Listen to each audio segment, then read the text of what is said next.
Баршаңызға сәлем, менің YouTube каналыма қош келдіңіздер. Бүгін көрпешеге арналған құрақ тігеміз. Ол үшін бізге барқыт матасынан ленталар қажет болады. Ақ және қызыл түсінен қиып алдым. Ленталардың ширинасы 2,5 см. Және осындай шаршылар қажет болады. Олардың сантиметрі 5×5. Тек қана бір квадрат 4×4 см. Яғни оны ортасына қоямыз құрақтың. Келесі бізге керек зат хб мата. Бөз алсаңыздар да болады. Оның өлшемі 17×17 см. Хб матаның үстіне флизелин қиып алдым. Тура сол хб матаның өлшемінде етіп, флизелин матаның үстіне бұрыштан бұрышқа қарай 2 рет сызып аламыз. Осы сызықтың бойымен бірдей етіп құрап тігеміз. Хб матаның үстіне жапсырудың қажет жоқ, жай ғана үстіне қойып тігіп бастаймыз. Ең бірінші жаңағы айтқандай 4×4 өлшеміндегі квадратты қойып алдым. Квадраттың бұрыштары сызықтың бойымен бірдей болып келу керек. Бір шетін тігіп аламыз, немесе айналдырып бір тігіп шықсаңыздар да болады. Келесі лентамызды тігіп бастаймыз. Бірінші қызыл түсті лентаны алдым. Осылай түгін төмен қарап тұрма, соған мән беріп қараймыз. Оң бетін бір-бірінің үстіне қойып, қиып аламыз, бірдей етіп, және шетін тігіп шығамыз.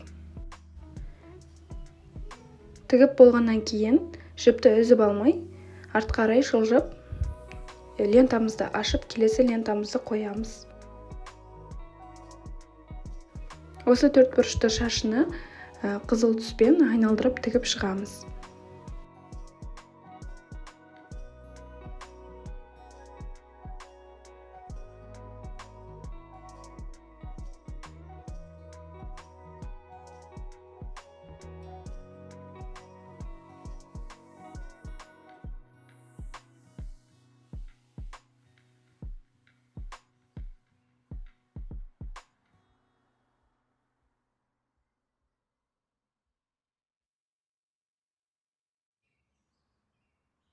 Енді біз осы 5×5 өлшемдегі шаршыларды қолданамыз.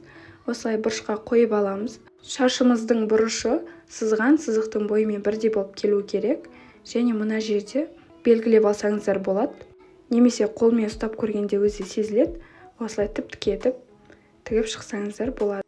Тігіп болғаннан кейін шамалы артқа жылжып, келесі шашымызды орналастырып, оны да дәл жаңағыдай белгі қойып алып тігіп шығыңыздар. Дәл осылай 4 бұрышына да тігіп шығамыз.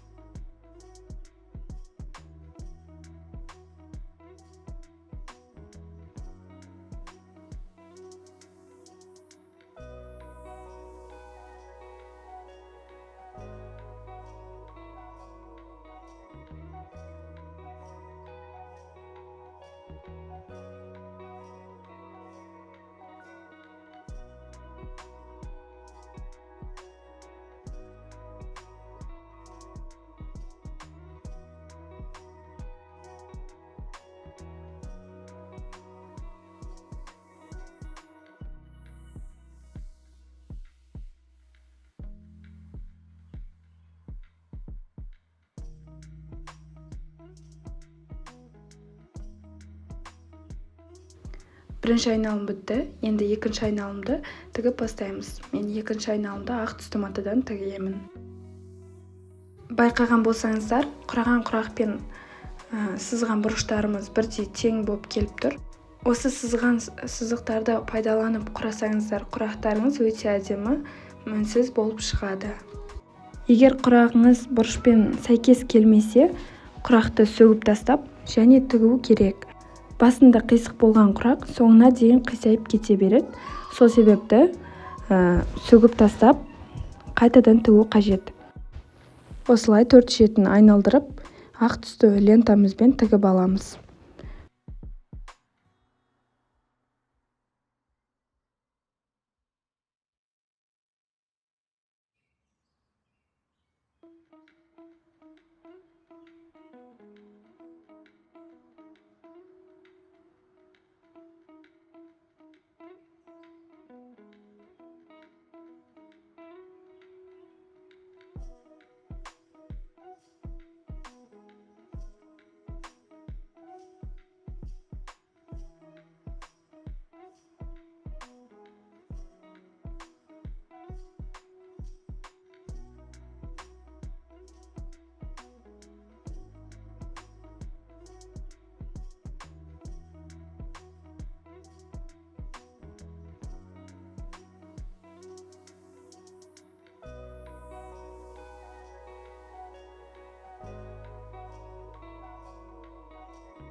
Жалпы бұл құрақ 4 айналыммен бітті. Енді осының шетін айналдырып тігіп шығамыз, шеттерін. Менде астарым артылып қалған жоқ. Дәл осы техникамен тіксеңіздер, осындай менікінде әдемі құрақ пайда болады. Видеом сіздерге пайдалы болды деген ойдамын. Арнама жазылып, каналға қолдау білдіріп кетіңіздер. Сұрақтарыңыз болса, комментарий жазыңыздар. мен міндетті түрде оқитын боламын.